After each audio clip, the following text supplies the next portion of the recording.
नमस्कार। हमारा देश और पूरा विश्व आज कोविड-19 की चुनौती का सामना कर रहा है। कोविड-19 अभी खत्म नहीं हुआ है। ऐसे में हमारा फर्ज है कि हम सतर्क रहें। इसलिए जब तक दवाई नहीं तब तक कोई ढिलाई नहीं। कोरोना से बचाव के लिए जरूरी है नियमित रूप से हाथ धोना, मास्क पहनना और आपस में उचित दूरी बनाए रखना। याद रखिए, 2 गज दूरी, मास्क है जरूरी। खांसी, बुखार या सांस लेने में कठिनाई होने पर हेल्पलाइन नंबर 1075 पर संपर्क करें।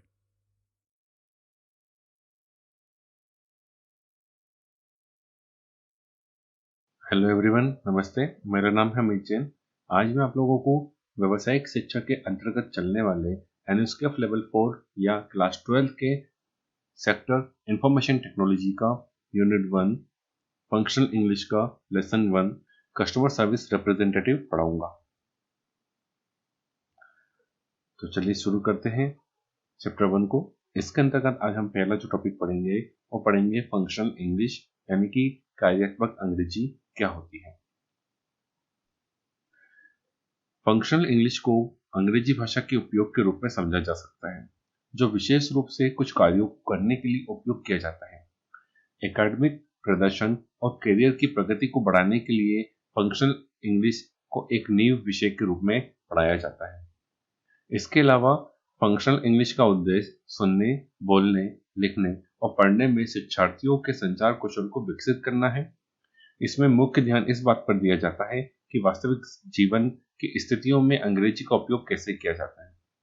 इसका उपयोग शिक्षार्थियों को बातचीत में दक्षता और सहभागिता कौशल में दक्षता विकसित करने की उम्मीद से सिलेबस में सूचीबद्ध वस्तुओं के माध्यम से किया जाता है।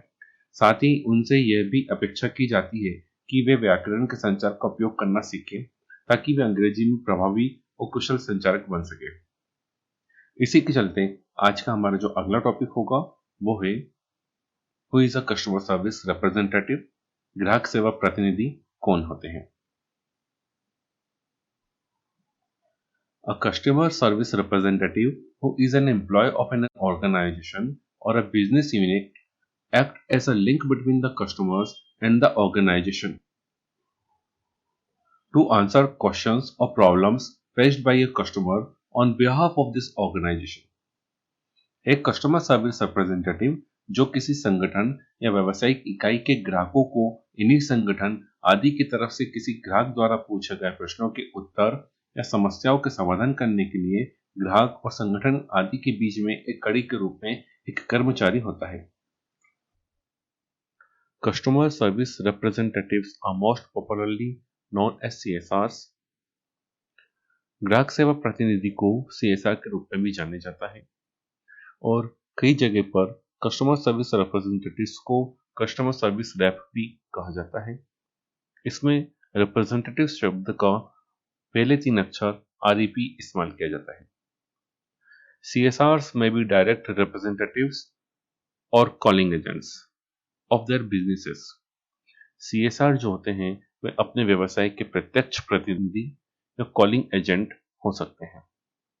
प्रत्यक्ष प्रतिनिधि के रूप में एक स्टोर एग्जीक्यूटिव के रूप में देख सकते हैं, या फिर कॉलिंग एजेंट के रूप में आप इन्हें कॉल सेंटर्स में देख सकते हैं। They communicate with customers to provide information in response to inquiries about product and services and to handle and solve customer complaints. They form a very important link between businesses and the customers. They are often a company's main source of constant customer contact. वे उत्पादों और सेवाओं के बारे में पूछताछ के जवाब में जानकारी प्रदान करने और ग्राहकों की शिकायतों को संभालने और हल करने के लिए ग्राहकों के साथ संवाद करते हैं। वे व्यवसाय और ग्राहकों के बीच एक बहुत महत्वपूर्ण कड़ी बनाते हैं। वे अक्सर कंपनी के ग्राहक संपर्क का मुख्य स्रोत होते हैं। CSRs as call center agents may also provide customer service support by offering technical and non-technical support over the phone or via internet chat or answer general questions. CSR call centre agent के रूप में phone पर तकनीकी या गैर तकनीकी सहायता या इंटरनेट चैट या समान सवालों के जवाब देकर ग्राहक सेवा सहायता प्रदान कर सकते हैं। They might handle bank or credit card account inquiries, customer requests, customer complaints, technical और non technical support issues, customer suggestions and feedback. ग्राहकों द्वारा बैंक या क्रेडिट कार्ड खाता पूछताछ, ग्राहक अनुरोध, ग्राहक शिकायत, तकनीकी या गैर तकनीकी सहायता, ग्राहक सुझाव और प्रतिक्रिया को संभाल सकते हैं। चलिए अब देखते हैं अगला टॉपिक, जो कि है basic skills for a customer service representative. एक ग्राहक सेवा प्रतिनिधि के लिए बुनियादी कौशल क्या क्या हो सकती हैं, चलिए इन पर एक नजर डालते हैं। एक अच्छे कस्टमर सर्विस रिप्रेजेंटेटिव या ग्राहक सेवा प्रतिनिधि के लिए कई प्रकार की जो कौशल्स हैं उनकी जरूरत पड़ती है। इन्हीं में जो सबसे पहला है वो है कम्युनिकेशन, यानी कि संचार। चलिए इसको देखते हैं। Communication, customer service representative often handle client concerns by phone, so it's important they be skilled talkers. They must also be good listeners and should be able to write brief and clear emails and letters. ग्राहक सेवा प्रतिनिधि अक्सर phone द्वारा ग्राहक की चिंताओं को संभालते हैं, इसलिए ये महत्वपूर्ण है कि वे कुशल वार्ताकार हों और उन्हें अच्छे श्रोता भी होना चाहिए और संक्षिप्त और स्पष्ट ईमेल और पत्र लिखने में सक्षम होना चाहिए। इसी के साथ जो अगला एक कौशल या बुनियादी स्किल्स जो किसी अच्छे कस्टमर सर्विस रिप्रेजेंटेटिव में होना चाहिए वो है प्रॉब्लम सॉल्विंग, यानी कि समस्या का समाधान करना। Often customer service representative must identify problems, handle complaints और answer complicated questions. This make it very important for them to be skilled in quick logical problem solving. अक्सर ग्राहक सेवा प्रतिनिधियों को समस्याओं की पहचान करनी चाहिए, शिकायतों को संभालना चाहिए या जटिल सवालों का जवाब देना चाहिए। ग्राहकों को संतोषजनक उत्तर या समाधान के लिए सीएसआर को त्वरित और तार्किक समस्या समाधान में कुशल होना बहुत महत्वपूर्ण होता है। इसी तरह से किसी अच्छे कस्टमर सर्विस रिप्रेजेंटेटिव की अगली स्किल जो होगी वो होगी computer skill. The majority of computer service rep use computers on a daily basis to recover client or company information. Therefore, they must be comfortable using computers and be able to learn and use different types of software and the internet. ग्राहक सेवा के अधिकांश प्रतिनिधि ग्राहक की company की जानकारी को पुनः प्राप्त करने के लिए कंप्यूटर का उपयोग दैनिक आधार पर करते हैं, इसलिए उन्हें कंप्यूटर का उपयोग करने में सहज होना चाहिए और विभिन्न प्रकार के सॉफ्टवेयर और इंटरनेट सीखने और उपयोग करने में सक्षम होना चाहिए। इसी प्रकार से अगली स्किल जो है वो है पीपल स्किल्स, यानी कि लोक कौशल। Customers are often upset when they contact customer service. This make it very important that the customer service rep are able to remain calm, polite and respectful all times. ग्राहक सेवा से संपर्क करने पर ग्राहक अक्सर परेशान होते हैं, इससे ये बहुत महत्वपूर्ण हो जाता है कि ग्राहक सेवा प्रतिनिधि हर समय शांत, विनम्र और सम्मानित बने रहने में सक्षम बना रहे। इसी के साथ एक और स्किल जो किसी एक अच्छे कस्टमर सर्विस रेप के अंतर्गत होना चाहिए वो है grammar and spelling. Customer service representative should speak proper English and be able to avoid slang. When writing emails or letters, they must practice and use good grammar and spelling. ग्राहक सेवा प्रतिनिधियों को उचित अंग्रेजी बोलनी चाहिए और कटबोली से बचने में सक्षम होना चाहिए। ईमेल या पत्र लिखते समय उन्हें अच्छे व्याकरण और वर्तनी का अभ्यास और उपयोग करना चाहिए। चलिए इसी के साथ शुरू करते हैं हमारा अगला टॉपिक, जो कि है अभ्यास। इसके अंतर्गत हम देखेंगे कि किस प्रकार से किसी कॉल सेंटर में खड़े हुए दो युवक आपस में एक दूसरे से बात करते हैं और किस प्रकार से वो किन वाक्यों का यूज करते हैं। चलिए तो शुरू करते हैं। यहाँ पर ए और बी के बीच में जो है बातचीत हो रही है, वार्तालाप हो रहा है। इन्हें आप पढ़ते जाइएगा और मेरे साथ रिपीट करते जाइएगा। Hi, how did your interview go? Good, they said I had the skills of a good CSR. CSR, what's that? It is the shortest version of customer service representative. Oh, that's good to know. So what is the job of a CSR? Well, as they deal with the customers on a daily basis, they form a very important link between the businesses and the customers. And because they handle complaints and sometimes answers complicated questions, they also needs to be skilled in quick logical problem solving. Sounds interesting. I hope you get the job. Me too. Good luck. Thanks. इसी के साथ हमारा जो अगला अभ्यास है हम उसकी प्रैक्टिस करेंगे, तो चलिए आप शुरू करिए मेरे साथ। Hey, do you think I could apply for a job as a CSR? Sure. In fact, you would be perfect for the job. What makes you think so? Because you have all the skills required for the job. What are the skills needed? The first skill needed is communication skill, as you will have to either talk or email chat with customers the whole day. The next skill needed is personal skill, as it's very important to be calm, polite, and respectful at all times when dealing with customers. The other skills required are two things you are excellent at. What? Computers and grammar and spelling. As CSRs uses computer on a daily basis to take down and recover client or company information, and they are required to speak and write or type letters or mails in clear and understandable English. Great. I think I will apply for the job first thing tomorrow morning. Wish me luck. Best of luck. चलिए इसी तरह से बढ़ते हैं अगले अभ्यास की तरफ. Did you check out the new website? This is it.com for IT or ITS jobs. No. Is it any good? Yes, it is. My friend just got a job through the site. So, do you know of any job offers that I could apply for? Yes, there is an opening for a customer service representative in a BPO. You should apply. What would my job as a customer service representative be like? I think you might have to provide customer service support by offering technical and non-technical support over the phone or via internet chat or answer general questions. And you also may have to handle bank account or credit card account inquiries, customer request, complaints, suggestion, etc. Wow, that seems like a lot to do. Do you really think I should apply? Yes, I do. Alright, I will go online and apply for the job right away. All the best. Thanks. तो कुछ इस तरह के वाक्यों के साथ आप जो है किसी व्यक्ति से बातचीत करके अलग अलग प्रकार के डिस्क्रिप्शंस को डिस्क्राइब कर सकते हैं और अपनी इंग्लिश को और बेहतर बना सकते हैं. चलिए इसी के साथ शुरू करते हैं हमारा अगला टॉपिक, जो कि है इसी यूनिट का पार्ट 2, जिसका नाम है डिस्क्राइबिंग योर जॉब. पिछले सत्र में हमने ग्राहक सेवा प्रतिनिधि की जॉब प्रोफाइल पर चर्चा की थी. अब इस सत्र में आप सीखेंगे कि एक सरल नौकरी विवरण कैसे दिया जाता है, यानी कि एक सिंपल जॉब डिस्क्रिप्शन किस तरह से किसी व्यक्ति को दिया जा सकता है. कल्पना करें कि आपके पास वे काम है जो आप हमेशा चाहते थे और आपका परिवार सभी विवरणों को जानने के लिए उत्सुक है.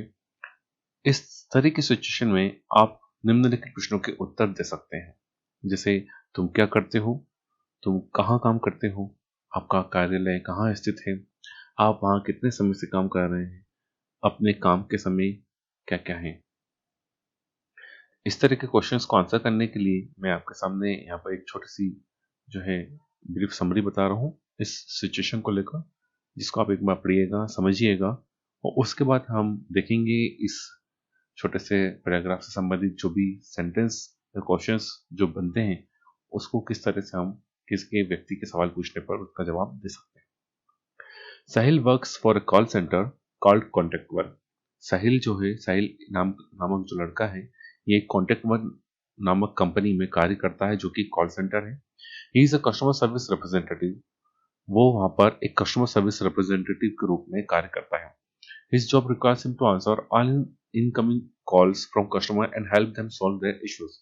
उसके इस नौकरी में उसे कस्टमर्स के आने वाले सभी जो कॉल्स होती हैं उनको उत्तर देना होता है, साथ ही साथ उनको उनके जो इश्यूज होते हैं या उनकी जो प्रॉब्लम्स होती हैं उनको सॉल्व करना भी होता है. ये सब इसके नौकरी के हिस्से हैं. The office he work at is located in Gurgaon. जिस ऑफिस में वह कार्यरत है वो ऑफिस की जो सिचुएशन है, जो लोकेशन है, वो है गुड़गांव में. He works from 2:30 PM in the afternoon to 11:30 PM in the night. वह दोपहर 2:30 बजे से लेकर रात के 11:30 बजे तक कार्य करता है. He has been working on the same job for a little more than 2 years. वो इस जॉब में 2 से अधिक सालों से कार्यरत है. साहिल had worked as a customer service executive at a lifestyle store before. साहिल ने इससे पहले लाइफस्टाइल स्टोर नामक किसी कंपनी के साथ जो है एक कस्टमर सर्विस एग्जीक्यूटिव के रूप में कार्य किया था. But he likes this job better. लेकिन उसको कॉन्टेक्ट वन नामक जगह पर as a customer service representative वाली जॉब ज़्यादा पसंद है. That is because Contact One is a huge organisation and working there has helped him develop and expand his skills. और ऐसा ये इसलिए है क्योंकि कॉन्टेक्ट वन जो है एक बहुत ही बड़ी ऑर्गेनाइजेशन है, संगठन है, और यहाँ पर कार्य करके उसने काफ़ी कुछ अपने कौशल्स को निखारा है और उनको बढ़ाया भी है, डेवलप भी किया है. He is also happy with the salary and benefits he receives, और वो अपनी सैलरी से भी बहुत खुश है और डिफरेंट टाइप्स के जो उसको बेनिफिट मिलते हैं इस नौकरी में उनसे भी उसे बहुत ज़्यादा खुशी है। Sahil gets a salary of ₹12,000 per month. साहिल को जो है करीब करीब 12,000 रुपये प्रति माह की जो है सैलरी प्रदान की जाती है, and medical insurance covering him and his parents, और साथ ही साथ उसको अपनी सैलरी के साथ मेडिकल इंश्योरेंस भी दिया जाता है, जिसमें जो कवरेज है मेडिकल इंश्योरेंस का वो साहिल का भी है और साथ ही साथ उसके पेरेंट्स का भी है। He also receives an additional bonus of ₹500 every week if he solves more than 90% of his customers' issue, which he does. साहिल को जो है 500 रुपये प्रति हफ्ते के हिसाब से एडिशनल बोनस भी मिलता है अगर वो 90% से अधिक अपने कस्टमर्स के इश्यूज को उस वीक के दौरान, उस हफ्ते के दौरान सॉल्व कर लेता है, और साहिल जो है ऐसा हमेशा हर हफ्ते करता रहता है। The only problem that he has with the job is a long distance from his home to the office and the time it takes to travel back and forth. साहिल को सिर्फ एकमात्र प्रॉब्लम है इस जॉब के साथ कार्य करने में, वह ये कि उसके घर और ऑफिस की दूरी बहुत ज़्यादा है, जिसकी वजह से उसको आने जाने में समय ज़्यादा लगता है। इसके अलावा साहिल को किसी प्रकार की कोई दिक्कत नहीं है। तो चलिए शुरू करते हैं इस पैराग्राफ से संबंधित एक्सरसाइज को। यहाँ पर दो लोगों के कन्वर्सेशन दिए गए हैं जिनको आपको पढ़कर समझना होगा और रिपीट करना होगा। So where are you working at? I'm working in a call center called Contact One. Where is it located? It is located at Gurgaon. What are the working hours? My working hours is from 2:30 p.m. to 11:30 p.m. How long have you been working on this job? I have been working on this job since 2+ years. Tell us a little about your work. I'm working as a CSR and the job requires to solve all the customers' issues. Have you worked as a sales representative before? No, this is my first time as a sales rep. How is this job different from your previous job? Apart of enhanced skill, attractive salary, and other benefit, this job is totally different because I was designated as a customer service executive in my previous job. How much does your job pay you? My salary is ₹12,000 per month. What else is there?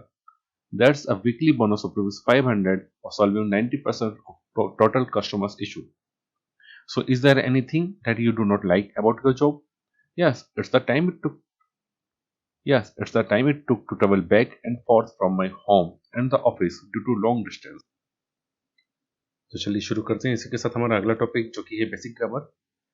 पिछले अध्याय में जो grammar exercise दी गई हैं उनके concept को समझने की हम कोशिश करते हैं। इसके अंतर्गत हमारा जो पहला टॉपिक है वो है present perfect tense. Present perfect tense के अंतर्गत जो वाक्य लिखे जाते हैं उनमें उन वाक्यों में इस्तेमाल किए गए वर्ब का वह रूप जो ये दिखाता है कि किसी कार्य का जो होना हुआ है वो अभी अभी हुआ है या हाल ही में किसी कार्य को किया गया है, उस तरह के वाक्य जो बनते हैं वो प्रेजेंट परफेक्ट टेंस के अंतर्गत बनते हैं। इस तरह की वाक्यों की पहचान करने के लिए हिंदी वाक्यों में इसको आप पहचान सकते हैं आसानी से। इन हिंदी वाक्यों में जब अंत में चुका हूं, चुकी हूं, चुके हैं, चुका है, चुकी है, चुके हैं, या है, ये है, ई है, ई हूं इत्यादि लगा रहता है, तो इस तरह के वाक्य जो होते हैं वो प्रेजेंट परफेक्ट टेंस को जो है रिप्रेजेंट करते हैं। चलिए देखते हैं प्रेजेंट परफेक्ट टेंस के अलग अलग प्रकार को उनके उदाहरण के साथ। इसके अंतर्गत अब हम देखेंगे कि किस प्रकार से प्रेजेंट परफेक्ट टेंस के अंतर्गत हम एक अफर्मेटिव सेंटेंस बना सकते हैं। अफर्मेटिव सेंटेंस जो होते हैं, जो साधारण वाक्य होते हैं, उसका स्ट्रक्चर जो होता है या उसका जो रूल होता है वो कुछ इस प्रकार से है जैसा कि यहाँ दिया गया है। सब्जेक्ट प्लस हैज या हैव प्लस वर्ब की third form plus object plus अन्य शब्द या फिर अदर वर्ड्स। इसके एग्जाम्पल्स आप यहाँ पे देखेंगे। मैं खा चुका हूँ, इस वाक्य के अंत में आप यहाँ पे देखेंगे चुका हूँ आ रहा है। इसी प्रकार से अगले वाक्य में आ रहा है चुके हैं, इसी प्रकार से अगले वाक्य में आ रहा है चुके हो। तो इस तरह से आपने देखा कि इस तरह से या है यहाँ पे आ रहा है। इस तरह के वाक्य जो है ये हमें बताते हैं कि ये जो वाक्य है ये प्रेजेंट परफेक्ट टेंस के अंतर्गत है, और इनके अंदर जो रूल इस्तेमाल होगा, उपयोग होगा, वो होगा एस प्लस हैज या हैव प्लस वर्ब की third form plus object plus other word. इस तरह से इस रूल के आधार पर जो बनाए गए वाक्य होंगे वो अफर्मेटिव सेंटेंस कहलाएंगे। इसके एग्जांपल्स हैं मैं खा चुका हूँ, आई हैव ईटन, हम लोग जा चुके हैं, वी हैव गॉन, तुम रो चुके हो, यू हैव वेप्ट। मैंने श्याम को देखा, आई हैव सीन श्याम। तुमने राम को पीटा है, यू हैव बीटन राम। हम लोग पढ़ चुके हैं, वी हैव रीड। सीता जा चुकी है, सीता हैज गॉन। वे पटना गया है, he has gone to Patna. वे घर आ चुका है, he has come to home. वे स्कूल गया है, he has gone to school. चलिए अब देखते हैं नेगेटिव सेंटेंस जिसमें कि प्रेजेंट परफेक्ट टेंस का इस्तेमाल किया जाता है। ऐसे वाक्य जो कि नकारात्मक होते हैं लेकिन वो प्रेजेंट परफेक्ट टेंस को रिप्रेजेंट करते हैं। इसका जो स्ट्रक्चर होता है उसमें हम देखेंगे सब्जेक्ट प्लस हैज या हैव के बाद में जो होता है एक नॉट ऐड कर दिया जाता है। नॉट जो कि है एक नेगेटिव शब्द है। इसके बाद जो स्ट्रक्चर है वो पूरा का पूरा सेम रहता है, अफर्मेटिव सेंटेंस जैसे ही रहता है। बस यहाँ पर हैज या हैव के बाद जो है नॉट को ऐड कर दिया जाता है। इस तरह से जो सेंटेंस बनते हैं उनके एग्जांपल्स हैं, उसने मेरी मदद नहीं की है। He is not help me. यहाँ पे आप देखेंगे हैज या हैव के बाद में नॉट लगाया गया है। इस तरह से ये जो वाक्य है नेगेटिव सेंटेंस बन जाता है। गीता नहीं आई है, गीता हैज नॉट कम। मैं नहीं खेल चुका हूँ, आई हैव नॉट प्लेड। वे लोग नहीं खा चुके हैं, दे हैव नॉट ईटन। शिक्षक नहीं आए हैं, the teacher has not come. वे लोग नहीं सोए हैं, दे हैव नॉट स्लेप्ट। आपका भाई नहीं आया है, योर ब्रदर हैज नॉट कम। राम नहीं जा चुका है, राम हैज नॉट गॉन। तुम नहीं रो चुके हो, यू हैव नॉट वेप्ट। वे आम नहीं खा चुका है, he is not eaten mangoes. इसी प्रकार से अगला जो सेंटेंस है प्रेजेंट परफेक्ट टेंस के अंतर्गत वो है इंट्रोगेटिव या फिर इंट्रोगेटिव नेगेटिव सेंटेंस। इसके अंतर्गत जो रूल होता है उसमें हैज या हैव जो होता है वो सब्जेक्ट से पहला आता है। बाकी ऑर्डर जो होता है वो कुछ इस तरह से जैसे कि यहाँ दिखाया गया है, has plus have plus subject plus verb की third form plus object plus other word. अगर इंट्रोगेटिव नेगेटिव सेंटेंस बनाए जा रहे हैं तो उसके अंतर्गत जो है हैज या हैव के बाद में सब्जेक्ट और सब्जेक्ट के बाद में आपको नॉट जोड़ देना है, प्लस बाकी के स्ट्रक्चर सेम रहेगा, प्लस वर्ब की third form plus object plus other word. इस तरह के सेंटेंस के जो एग्जांपल हैं वो कुछ इस प्रकार है, जैसे क्या मैंने शाम को पीटा है, हैव आई बीटन श्याम। क्या आपने राम को देखा है, हैव यू सीन राम। क्या वे लोग यहाँ आए हैं, हैव दे कम हियर। क्या तुमने आम खाया है, हैव यू ईटन मैंगोज। क्या हम लोग स्कूल आ चुके हैं, have we come to school. इसी प्रकार से क्या आपने शाम को नहीं देखा है, have you not seen Shyam. क्या वे लोग नहीं जा चुके हैं, हैव दे नॉट गॉन। क्या वे अपना काम नहीं कर चुकी हैं, has she not done her work. क्या आपका भाई नहीं आया है, have your brother not come. क्या श्याम ने झूठ नहीं कहा है, has Shyam not told a lie. चलिए शुरू करते हैं इसी के साथ हमारा अगला टॉपिक जो कि है कंजक्शन। कंजक्शन ऐसे शब्द होते हैं जो दो शब्दों या वाक्यों को जोड़ देते हैं। इस तरह वाक्य भी छोटा हो जाता है और उनका अर्थ भी नहीं बदलता है। अगर मैं कहूँ राम अच्छा है और फिर मैं कहूँ कि मोहन भी अच्छा है, जब दोनों ही अच्छे हैं तो क्यों ना मैं इन वाक्यों को ऐसा कहूँ कि राम और मोहन अच्छे हैं। ऐसा कहने पर ये वाक्य छोटा भी हो जाता है और इसका अर्थ भी नहीं बदलता है। तो चलिए देखते हैं कुछ कंजक्शंस को उनके एग्जांपल के साथ। पहला कंजक्शन हमने जो लिया है वो है एंड या फिर और। एंड का हिंदी में अर्थ होता है और का जो हिंदी में अर्थ होता है वो होता है या। राम और श्याम अच्छे दोस्त हैं, Ram and Shyam are good friends. यहाँ देखिए राम और श्याम को जो है कंजक्टर एंड के साथ जोड़कर इस सेंटेंस में यूज किया गया है। वहीं पर आप नीचे वाले सेंटेंस में देखेंगे आप ये या वो किताब ले सकते हैं, you may take this book और दैट बुक। यहाँ पर इस किताब को और उस किताब को एक ही वाक्य में और जैसे कंजक्टर्स के साथ जोड़कर बताया गया है। इसी प्रकार से अगला जो कंजक्टर है वो है बट जो कंजक्टर है वो वाक्यों में कई जगह इस्तेमाल होता है और इसके अर्थ विभिन्न विभिन्न जगह अलग अलग तरह के हो सकते हैं, जैसे लेकिन, बल्कि, सिवाय आदि। तो चलिए देखते हैं अलग अलग तरीके से बट का उपयोग अलग अलग वाक्यों में। राम और श्याम अच्छे दोस्त हैं लेकिन वे एक दूसरे से लड़ते हैं। इस वाक्य को हम ऐसा भी कह सकते हैं, राम और श्याम अच्छे दोस्त हैं पर वे एक दूसरे से लड़ते हैं। इंग्लिश में हम इन लेकिन या पर के लिए बट शब्द का इस्तेमाल कर सकते हैं। उस तरह से हमारा जो सेंटेंस बनेगा वो बनेगा Ram and Shyam are good friends but they fight with each other. कुछ इसी प्रकार से है, वे बहुत समझदार है लेकिन वो गरीब है। He is very intelligent but he is poor. इसी तरह से बट का उपयोग आप सिवाय या अलावा के लिए भी कर सकते हैं। मैं तुम्हारे घर के सिवाय कहीं भी जा सकता हूँ, मैं कहीं भी जा सकता हूँ पर तुम्हारे घर नहीं। इस तरह के जब वाक्य हिंदी में कहे जाते हैं तो उनकी जगह आप इंग्लिश में ऐसा सेंटेंस यूज कर सकते हैं, I can go anywhere but you are home. मैं तुम्हारे घर के सिवा कहीं भी जा सकता हूँ। यहाँ पे जो बट है वो उसका इस्तेमाल आप कह सकते हैं कि अपने अलावा के लिए किया है या फिर सिवाय के लिए किया है। मैं कुछ भी कर सकता हूँ सिवाय तुम्हें पिटने के, I can do anything but bit you. इसी प्रकार से वो आम के अलावा कुछ भी खा सकता है। He can eat anything but mango. इसमें ध्यान देने वाली बात यह है कि सिवाय या अलावा वाले जो वाक्य होते हैं उनमें बट के अलावा एक्सेप्ट भी लगाकर आप उस तरह के वाक्य को बना सकते हैं। जैसे मैं तुम्हारे घर के सिवाय कहीं भी नहीं जा सकता। इस वाक्य में सिवाय शब्द इस्तेमाल किया गया है, और जब सिवाय या अलावा इस्तेमाल किया जाता है किसी वाक्य में तो उस जगह पर आप बट की जगह एक्सेप्ट भी इस्तेमाल कर सकते हैं। जैसे I can go anywhere but your home. इस सेंटेंस में जो है एनीवेयर के बाद में बट शब्द का इस्तेमाल किया गया है। वहीं पर जो दूसरा तरीका है इसी सेंटेंस को बोलने का वो है I can go anywhere except your home. इसी प्रकार से हिंदी वाक्यों में बल्कि शब्द का भी इस्तेमाल किया जाता है। इसी प्रकार से जिन वाक्यों में बल्कि का इस्तेमाल होता है वहीं पर आप बट शब्द का भी अंग्रेजी सेंटेंस में यूज कर। इसका उदाहरण है, ये पेन नहीं बल्कि पेंसिल है। This is not a pen but a pencil. Ram बेवकूफ नहीं बल्कि एक समझदार लड़का है। Ram is not a fool but a wise guy. उसे डांटा नहीं गया बल्कि पीटा गया। He was not scolded but beaten. मुझे पेन नहीं बल्कि पेंसिल दी गई थी। I had not been given a pen but a pencil. कुछ इसी तरह आप विभिन्न कंजक्टर्स का उपयोग करके वाक्य में प्रयोग कर सकते हैं। इसी के साथ आज का हमारा ये टॉपिक यहीं खत्म होता है। हमारा जो अगला टॉपिक होगा वो होगा यूनिट 1 फंक्शनल इंग्लिश का चैप्टर 3 और चैप्टर 4, जो कि है अप्लाइंग फॉर लीव और being a good team player.